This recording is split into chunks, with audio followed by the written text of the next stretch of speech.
stop police brutality, repression, and criminalization of a generation. It is crucial that we bring forward a powerful National Day of Protest in cities and towns across the U.S. to challenge the ongoing violence against people, community members, citizens, non-citizens, communities of color, LGBT, disabled folk, everyone. On this day, we stand with thousands across the country to express our collective outrage, creativity, resistance in response to crimes of the system. As of this week, 4 individuals have been killed by law enforcement in San Diego County. Among them, Lamontis Jones, Rashawn Cole, and an individual we're going to call Jane Doe, as his name has not been released yet, from what I understand, from Calexico, California, shot and killed Wednesday morning by customs enforcers at the Calexico Port of Entry. As United Against Police Terror, we want to call out, we're not only publicly calling out the lack of transparency and accountability by our own Chief Zimmerman, we are also publicly denouncing Bonnie Dumanis, who is responsible for over 20 justified cases of 20 murders by San Diego police officers. So we are coming forward with the news here to disclose the 2 officers involved, Officer Robert Stinson and Scott Thompson, who shot and killed Lamontis Jones earlier this week in downtown area. Shame! They didn't want to come clean, so we decided to be transparent for them. I'm going to give a couple of stats. As United Against Police Terror since 1986, we have documented over 300 lives that have been killed by San Diego law enforcement, every branch. And that doesn't even include 150 additional individuals brutalized. Who knows how many they are? So this is a report from KPBS. I'm just going to read this real quick. From officer-involved shootings from 1993 to 2012, 367 victims, 195 have died from their injuries. According to the report, 123 documented mental illness were exhibiting unstable behavior or both. 1/3 had both mental health issues or under the influence of or possibly have had some type of addiction at the time. The report identifies at least 67 incidents, or 19%, that were suicide by cop. Are you familiar with that term? So that basically means that they justify the killing of a community member because a cop cannot take that ownership. So what they're saying is they decided to die by suicide by cop. It's a disgusting term. We need to call that out. We need to call the policing system, which is based on revenue. We need to call out Bonnie Dumanis for ruling these shootings as justified. We need to call out Chief Zimmerman for constantly gaslighting us whenever she has a press conference, saying that the officers feared for their life. The officers had to react in a split second. This is our money. This is $4 million put into a body-worn camera system, and it does not work for us. This is not for us. Does it protect us, or does it protect the police? It is for evidence collection only. So think about that. $4 million for evidence collection. That's not for us. They're not for us. So I'm calling Chief Zimmerman to take a stand and be transparent and accountable, and also reach our demand for an independent community review board on police practices. We need transparency, we need consistency, we need to gain community trust. And by that, community members presented this over about three times to city council members, saying this is what we want in order to gain our trust. This is what we want. And they still believe their Citizens Review Board is independent, and it is not. They directly send those complaints to the police department so they can investigate themselves. We don't need that. We don't need that. Say the truth. So we're here on this day to call out Officer Thompson and Officer Stinson. We know who you are. We are the Watchers.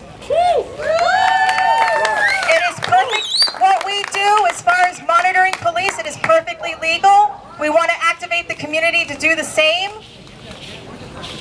Record the police, listen to the scanner, let them know that we are watching.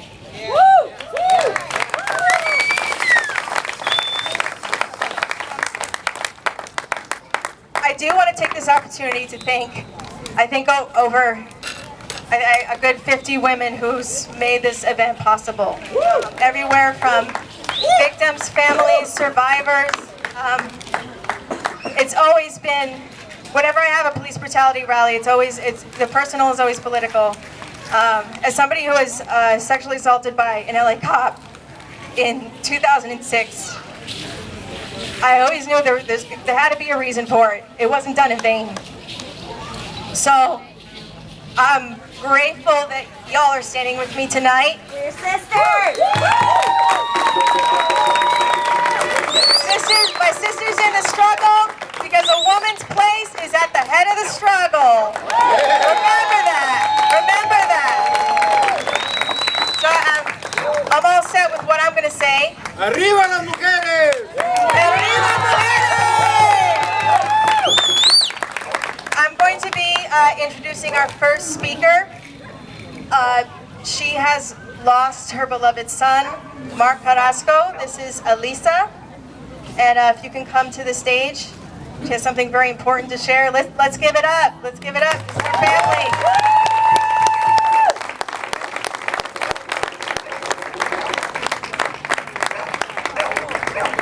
Oh my God, I'm very nervous and I don't have anything prepared.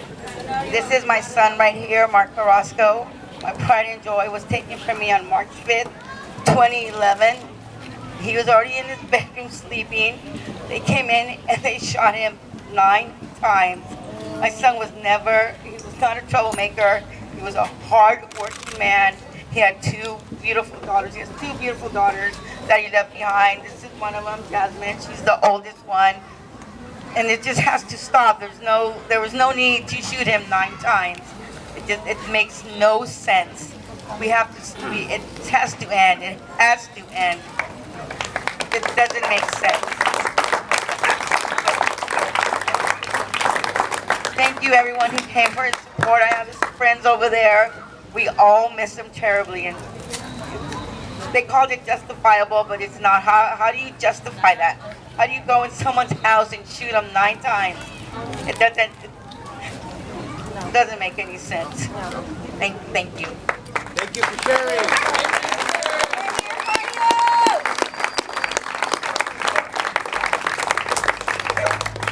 So I want to introduce a badass co-organizer of this event. I consider her a mentor, known her for a few years.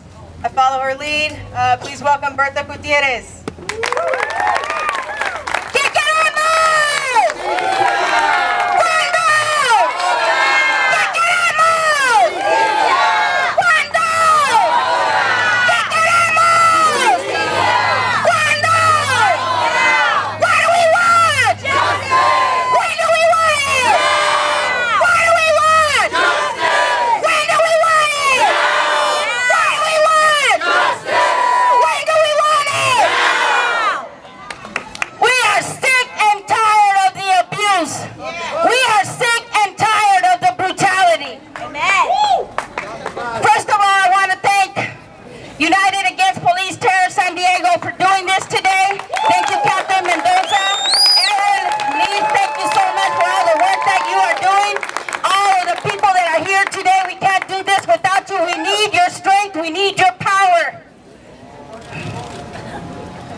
We were here last year on behalf of our communities in support of our brothers and sisters and our families in Mexico. Ayotzinapa, ¡Vive! todos somos Ayotzinapa. Ayotzinapa vive. ¡La lucha sigue! Ayotzinapa vive. ¡La lucha sigue! ¡Vivos se lo llevaron! ¡Vivos los queremos! ¡Vivos se lo llevaron! ¡Vivos los queremos! ¡Vivos se lo llevaron! ¡Vivos los queremos! To date, they still haven't found him. But we know what happened. It was the government that took them, and it's the government that needs to return them. Because we're still waiting for them, and we don't believe that they're dead. We stand with the parents. We know that they need to come back to their homes, and we're not going to stop asking where they're at. And not only them, but there's thousands and thousands of people who were taken. They didn't disappear, they were taken. They were taken from their homes. This brings me into the subject of the feminicidio. Thousands of women globally taken for sex trafficking, murdering women because we're less than a human being, because we're looked upon as not being a real human being. This shit's got to stop. All the way from our homes to all the boyfriends, husbands, brothers who abuse our women, it needs to stop at home. ¡A huevo! We need to do a better job of raising our men and teaching them how to respect their women. We're sick and tired of hearing on the news every single day, and that includes trans lives as well, LGBT, everybody who identifies as a woman, all included. It needs to stop. As men, I am asking you to stand up when you see anybody abusing a woman. As women as well, because we're not weak. We can kick some fucking ass too. We need to stop that shit. Shit needs to stop now. No more abuse of women. In regards to the Border Patrol, more thugs with bullets, guns, and badges. Uniforms to hide their shame. Well, we're sick and tired of that shit too. Since 2005, U.S. Border Patrol agents have killed at least 50 people. To date, only one Border Patrol agent has been indicted in the murder of Jose Antonio Elena Rodriguez. He was only 16 years old and he was shot 10 fucking times by U.S. Border Patrol. 10 times. 10 times, just the same as Valeria Tachiquin that was shot and killed in Chula Vista, right in our fucking neighborhood, by Justin Tackett. Justin Tackett should have never had a uniform on, because he had already been in problems with the sheriff's department. He should have never got that job. He ended up getting a job. The Border Patrol, Customs Border Patrol, gave him the license to go out, hunt down this woman, and murder her in our own neighborhood, in our own streets. There was no warrant against her. There was no reason for her to have been hunted down like she was and shot and killed. She left behind 5 children. She left behind a mom, her father, family that loved her, a community that loved her. Shit's got to stop.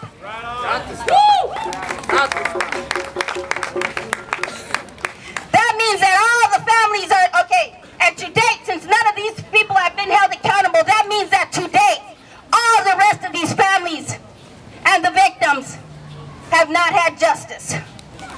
They're still waiting for their justice. We're sick and tired of waiting for that justice.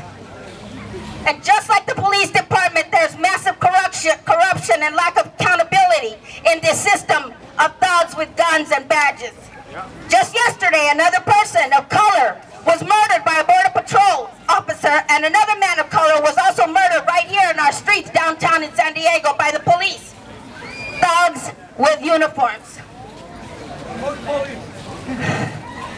Not only are they committing murders, there are rapists among them, sexually assaulting our women and children. There are thousands of complaints, excessive use of force, and physical and emotional abuse. This is prevalent in all sectors of law enforcement, with San Diego being one of the highest. is San Diego's finest in fucking uniforms, and that's bullshit. That's fucking bullshit.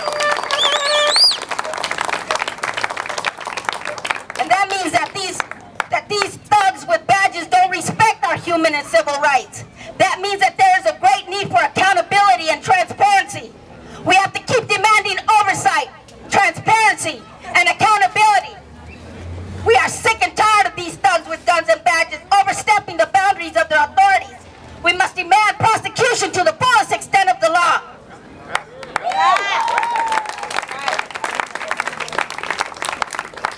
We need the support of all our communities in order to do this. We cannot continue being complacent and indifferent. The indifference is our worst enemy. Because everybody here, they don't believe that this could happen. Everybody other than the victims and the families that are here today, we don't believe that this can happen to us because that's what these families believe, that it wasn't going to happen to them. But it did. Don't wait for this shit to happen to your families. Yeah. When shit goes down, be there. Show up.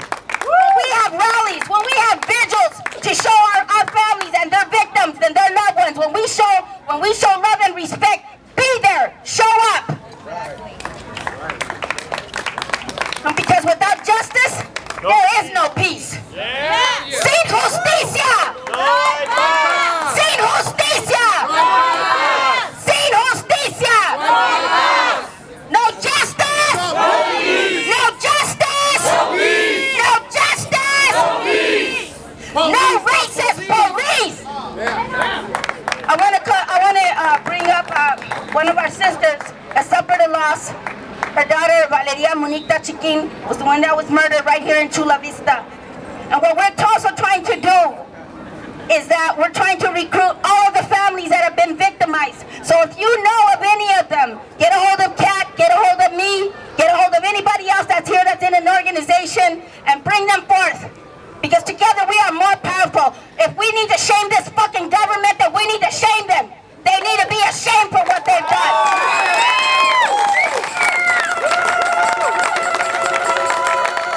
Sin justicia! Sin justicia! Hi, my name is Annabel Gomez. Border Patrol for my daughter.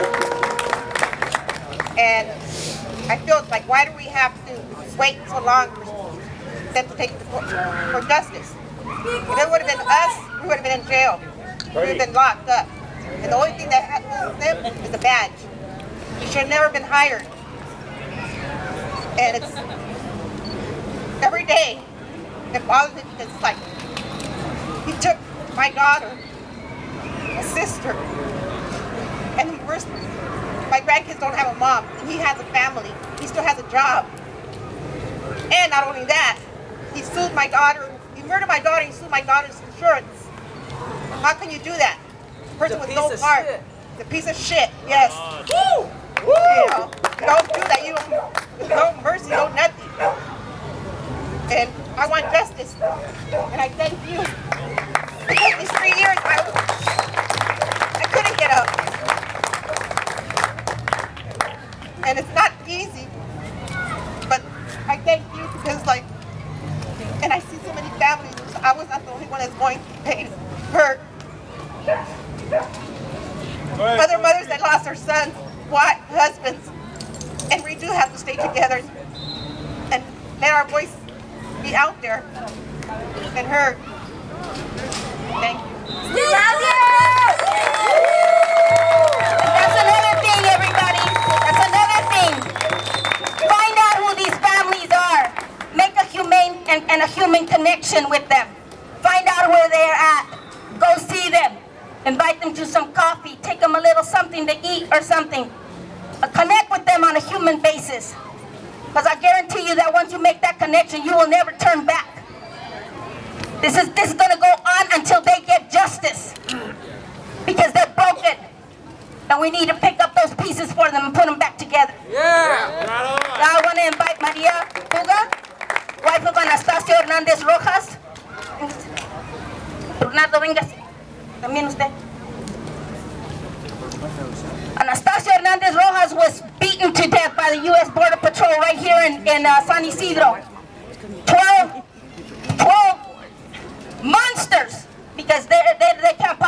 human beings, who had him tied behind his back, had him tied on his feet, brutally beat him to death, and fried his brain several times with a taser.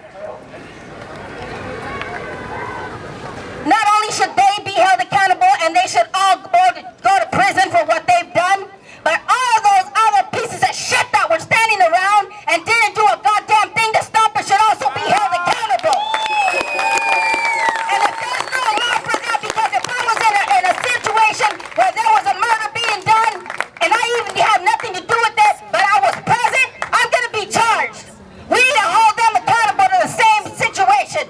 The same thing goes for them. Here's Maria Puga. Buenas noches. Pues estamos aquí, ¿quién más que nosotros que hemos sentido en carne propia los abusos de la patrulla fronteriza, de la policía? A mí y a mi esposo hace 5 años fue brutalmente asesinado por la patrulla fronteriza, y creo que hemos mirado que estos abusos y estos asesinatos de estas personas no paran. Acabamos de mirar ahorita a la mamá de Valeria. Son casos que a mí en lo personal es algo que me duele mirar cómo sufre la señora con la pérdida de su hija.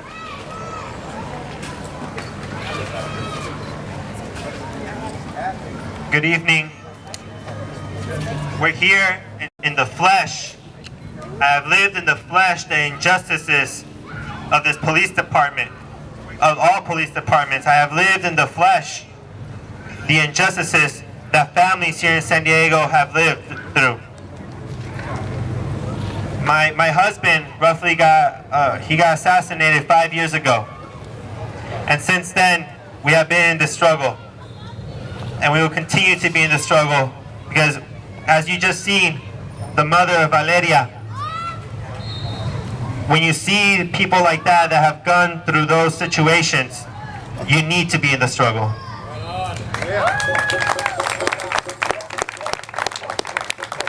Y esto no para. Hace 2 días acaban de asesinar a otra persona.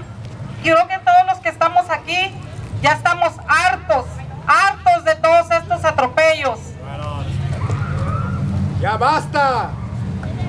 And this is not stopping. They keep murdering us. And we need to halt this. We need to say stop to this. This doesn't stop. Todos unidos podemos lograrlo. Yo siempre he dicho, la unión hace la fuerza. Y creo que tenemos que seguir organizándonos, hablar con nuestros vecinos. No debemos de permitir ya estos atropellos. Ya estamos hartos de que nuestros hijos, mis hijos, 5 hijos se quedaron en su papá. Valeria, 5 hijos.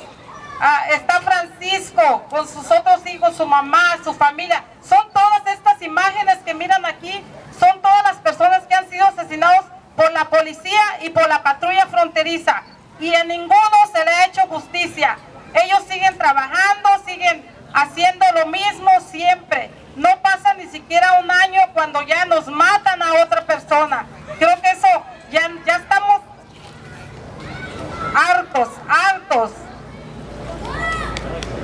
We're tired. We're frustrated. We're tired of these injustices. This keeps on happening. Every single person that you see listed right here in front of you has not received justice. Their families have not received justice. We are tired of this. Speak to your neighbors. Organize your communities. Because only together, only through unity, will we be strong. Sé que juntos lo vamos a lograr. ¿Qué queremos? ¡Justicia! ¿Cuándo? ¡Ahora! Gracias.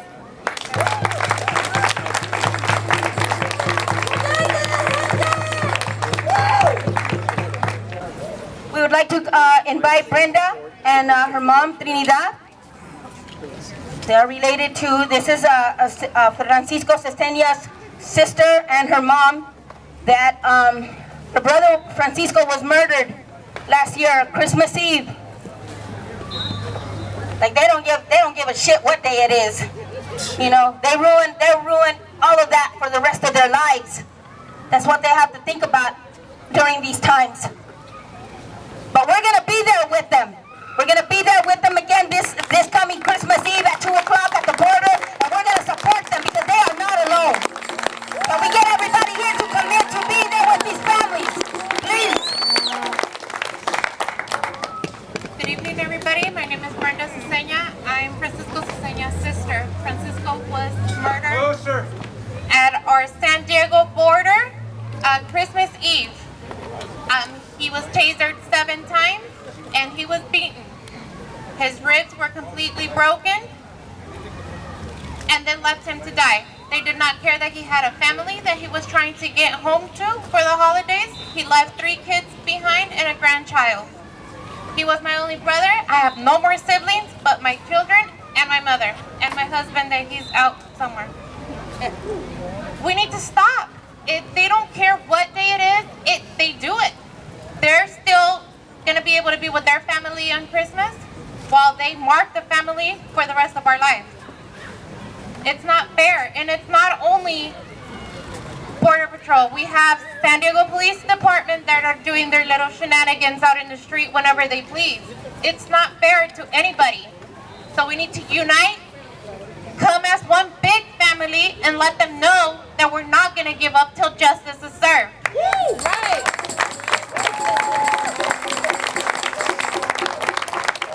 Muchachos, buenas noches. Mi nombre es Trinidad Cesena. Soy la mamá de Francisco Cesena. Lo único que pido yo es apoyo de todos ustedes, de toda la comunidad, para poder sacar estos casos adelante.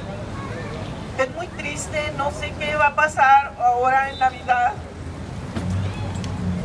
Nosotros hemos sufrido mucho la pérdida de Francisco, porque somos una familia chica y ahora quedamos más pequeña. Pero lo único que necesitamos es apoyo de ustedes, de todos ustedes, para sacar estos casos adelante y que haya justicia para poder quedar en paz. Como dijo el Señor, no queremos dinero, queremos justicia, que se haga justicia. Otro muerto más ahora hace 2, 3 días. ¿Qué está pasando? ¿Qué está pasando con la policía? Si está para apoyarnos a toda la comunidad, a todos los muchachos estudiantes, cuídense mucho cuando vayan y pasen la frontera, porque en la frontera está la corrupción y en las calles y todo. Cuídense, muchachos, es lo único que nosotros queremos, por eso estamos en los colegios dando a conocer el caso para que tengan precaución al salir. Que se le hace fácil a uno decir, pues nos vamos a Tijuana, vamos a bailar, vamos a tomar unos tragos, ahí cruzamos a las 2, 3 de la mañana, bien happy, bien todo. Pero ¿qué va a pasar? ¿Qué va a pasar? Ustedes no saben quién les va a tocar el emigrante que les toque, porque son racistas, no quieren a los mexicanos, no quieren a los africanos, no quieren a nadie, ellos no quieren a nadie, no tienen corazón o no tienen familia. Queremos apoyo, muchachos, apóyennos a todo lo que puedan, ¿ok?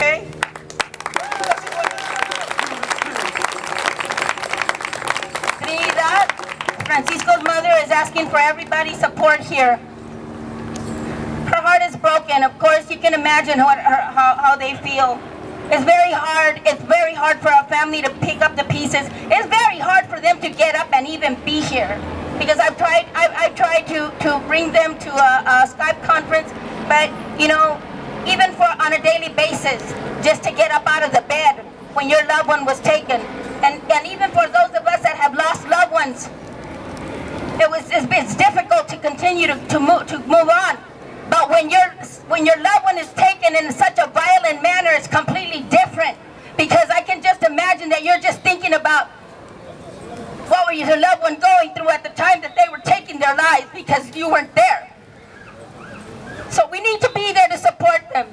All they're asking is for you to continue to be there for their support. They're a very small family. Now they're even smaller. And so they need us. They need us. They need us to reach out to them and make sure that they're okay. They need us to reach out to them and talk to them and check on them and see how they're doing. We all need to do that to each other. Especially for our elders. Let's not forget our elders too. So with that, thank you so much, Catherine, for having us here. And come on over, revolutionary sister. La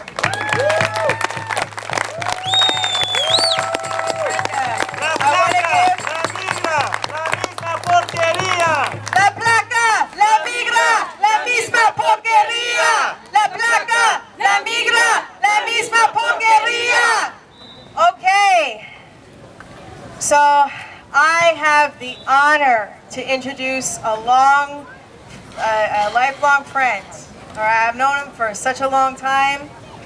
He is a black LGBT activist. He's really honored for him to be here. He's going to be talking about his stories. Please welcome Terrance. Terrance Payton III.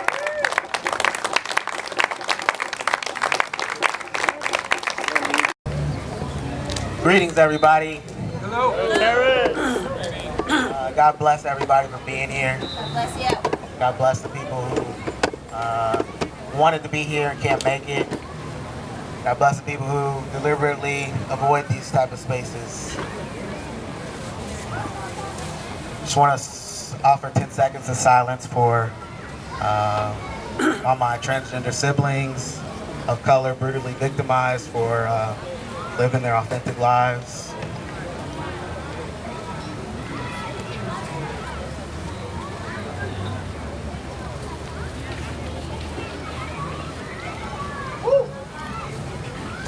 My name is Terrance K.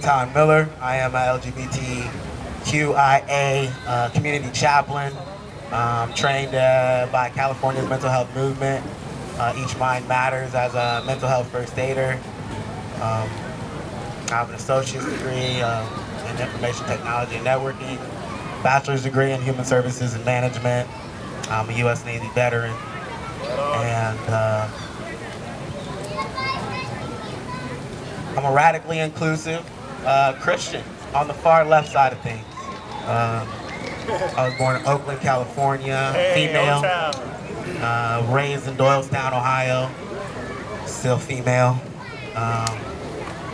I'm transgender. I was born female, raised as such. I first started, my first time I went to jail I was 17. I was a senior in high school. I went to Myrtle Beach for my senior trip. Got drunk, you know, and detained. And then that cycle continued while I joined the Navy. Just drinking, underage, superiors throwing alcohol at me left and right, trying to see, I guess, what was gonna happen.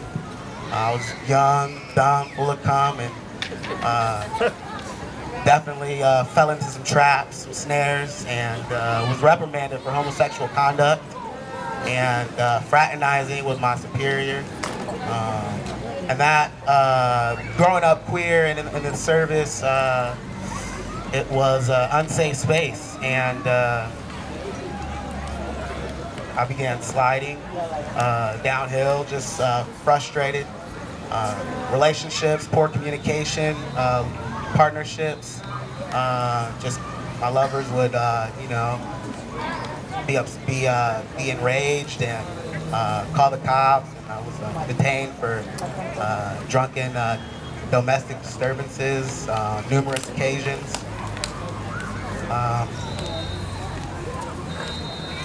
I have some pictures. This is what I used to look like as a female. It's hard to imagine somebody transitioning, but as a young queer person, I didn't really identify as a transgender person. I identified as an athlete, you know, a tomboy.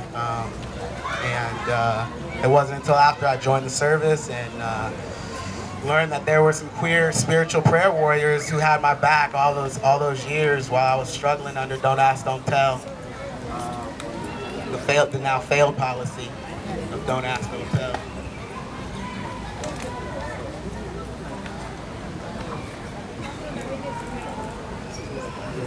So I'm grateful today to say that I am 7 years sober. I am receiving benefits. Thank you. Yeah, the VA has assisted me finally with getting some mental health services and, you know, helping me with just getting my benefits for the abuse, the spiritual abuse that I was subjected to, not having people I could trust to communicate with authentically in the service. That's changed now, thankfully. Young people are able to serve openly. Young queer people are allowed to serve openly, and that's a beautiful thing. But there are damages done, and veterans and locally we need to be able to speak about these things and go to our, our community leaders and share ourselves authentically. And so I am also a medical cannabis patient and advocate, and so that is definitely been denied access to federal housing facilities for consuming cannabis, and just these things need to be talked about. We need to be able to have honest and open conversations with our families, with our mental health professionals, our healthcare administrators, and our employers through the hiring cycle. We need to be authentic and let them know that this is spiritually abusive. It's abuse of abuse of power, it's abuse of privilege, and it's abuse of finances. So, thank you for your time. God bless.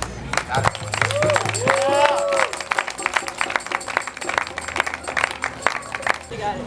Let's give it up for Nadia.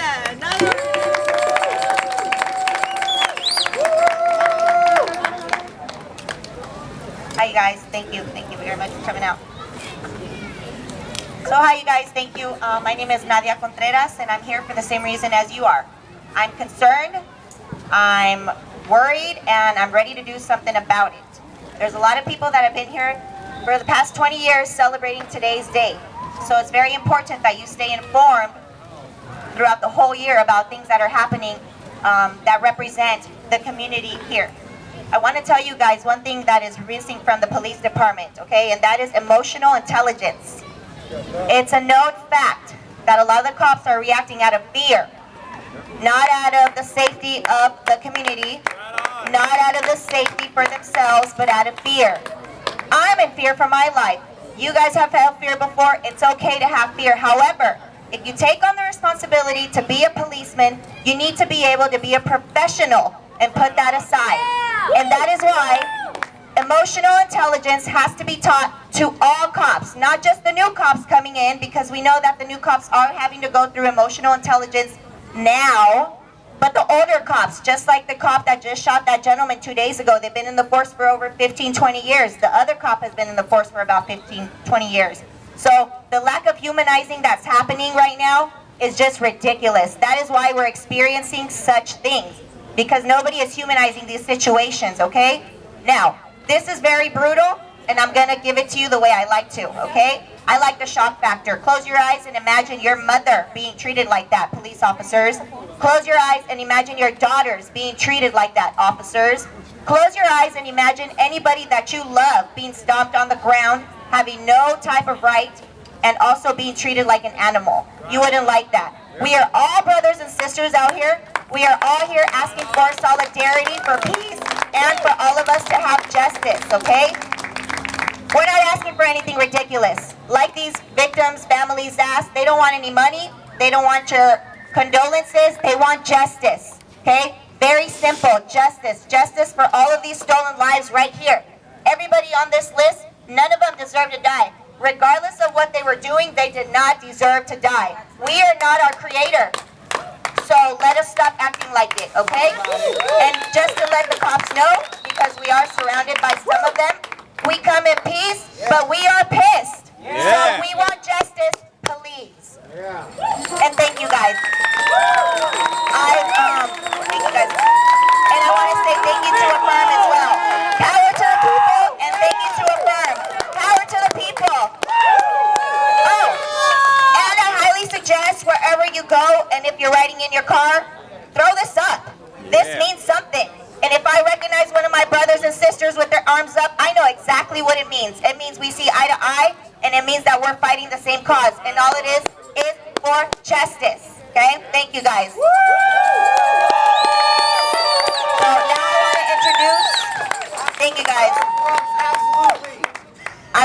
thank you guys. I want to introduce Women Occupy San Diego. Where are you at? Where are you at? There you are, young. So I've heard so many sad stories tonight, and I really wanted to take a minute just to mourn and to think about all these names that are here, and to reflect on why they're on this banner. And I'm sorry that some of you are so far away that you can't see, but this banner will be here, and really to think about every single person that's on this banner. And we don't even know if we have everybody's name on this banner. I want to thank United Against Police Terror for putting this banner together, because right now in the United States there is nobody collecting the names of people killed by police. There's no data sheet we can go to find this information at. So this is an awesome service, and it's scary when I look at these names and I say, not one more. Not one more! So what are we going to do? I've heard some really good suggestions, all excellent. So just very quickly, Women Occupy San Diego. We've been convening the most recent effort to change the Civilian Review Board. Right now there's a Citizens Review Board, has no power.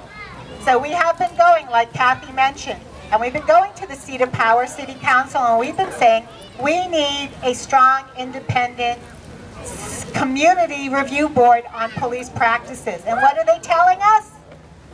No. Yes. No. No.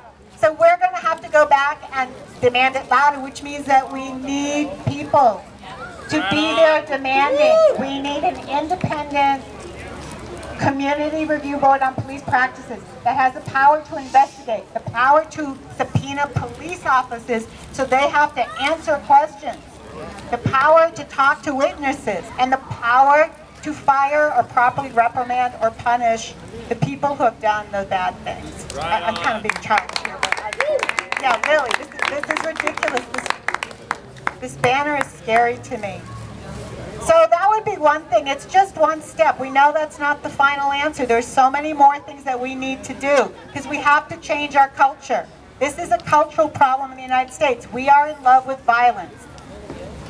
We are militarizing our country. So right now the San Diego police, while they may be afraid, guess where they're getting trained?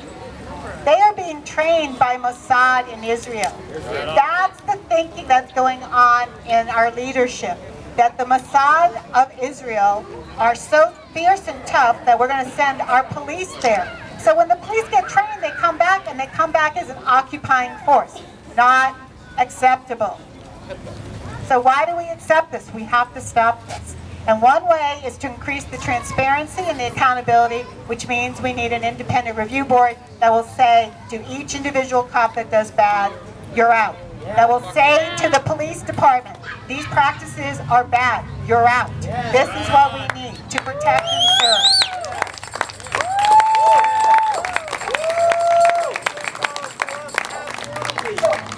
So, police to police, I heartily endorse that. So Women Occupy, we need you to give us your organizational names or get on our mailing list, and we will tell you when these meetings are or how you can push that.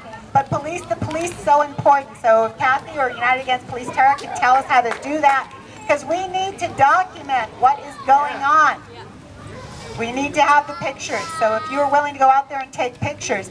I heard someone tell me today that there are a lot of people who wanted to be here in this space today, but they didn't feel safe, because they know that when they go back out into the community, they're a target. So we need to make sure that they're not a target by being out in the community with our cameras, with our bodies, and making sure that we protect them. Thank you. Thank you very much, Ann Barrett. I have the pleasure to introduce a performing artist. She actually is the creator of Indie Fest. And Alicia, Danielle and Alicia. So Diana LoPresti is going to be doing a song that she specifically directed towards the STPD while Indie Fest was going on. So I'd like to, without further ado.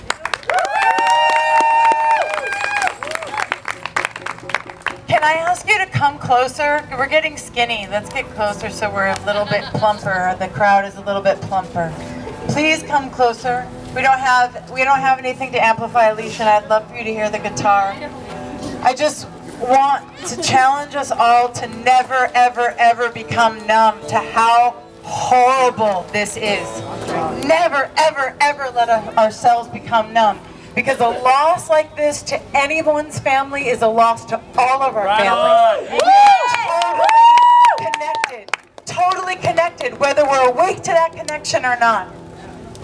8 years old, 8 p.m., Roots, Part 1, Channel 10. I never ever will forget that day I first felt the shame of my color, my face. I saw too many people looking way too much like me, acting out their ignorance and hideous atrocity. So many sins hung in the wind, blowing blame, torture and pain. Sister, I may be a different color, but I am awake. Call me sister, brother, I may be a different color, but I am awake. I am 24, 2 a.m., rush out the door, worked overtime again, tall and handsome, young and dark, he stood by my car and his words tore me apart. He turned around and asked me, could I spare a little time? He was a midnight poet, reciting for his dime. I looked at him, his eyes pulled me in. I gladly paid him what he had to say, and he said, sister, I may be a different color, but I am awake. He called me sister, brother, I may be a different color, but I am awake. I am awake. Woo! I'll never fully understand your pain until I come back as you, but I am a mama of a black boy and I don't know what to do. Tell me what to do. I want to see him rise to the heights of his power, waking this wide world up to his culture, the size and drive of what it takes to survive in this country. As a minority sister, I may be a different color.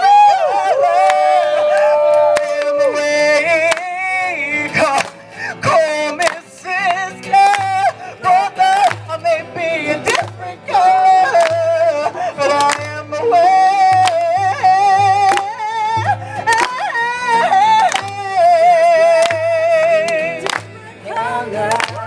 But I am awake.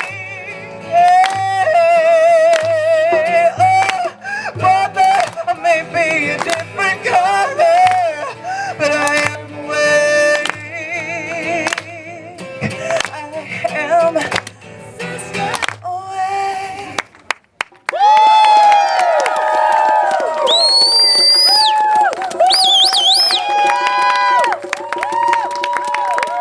Where can we find your music? Where can we find your music? TLPM.com. TLPM.com. That is Beautiful!